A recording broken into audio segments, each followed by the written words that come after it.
नाज़रीन, जैकबाबाद में सियासी पार्टी से ताल्लुक रखंदड़ बासटन पारां मुबैना तौर मोबाइल चोरी के इल्ज़ाम में नौजवान जो मुछूं बिरूं ऐं मथो कूड़े तज़लील जो निशानो बणायो वियो आहे। अधिक तफ़सील ॾियण जे लाइ असां सां गॾु टेलीफोन लाइन ते मौजूद आहे मोहम्मद अली मीराणी। जी मोहम्मद अली, छा अपडेट्स आहिनि?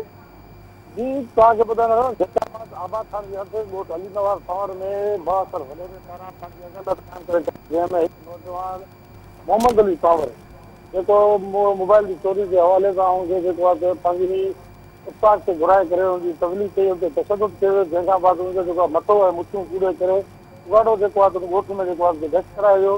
जंहिंखां बाद नौजवान पंहिंजी ॿुढी अमड़ ऐं पीउ वालिद साहिब सां प्रेस क्लब कुड़ा शरीफ़ खणी करे एहतियात कयो।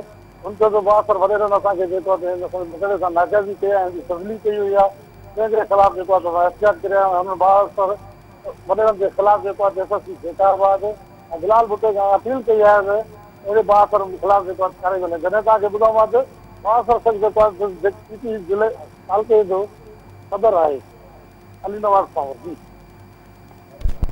मोहम्मद अली, जी मेहरबानी।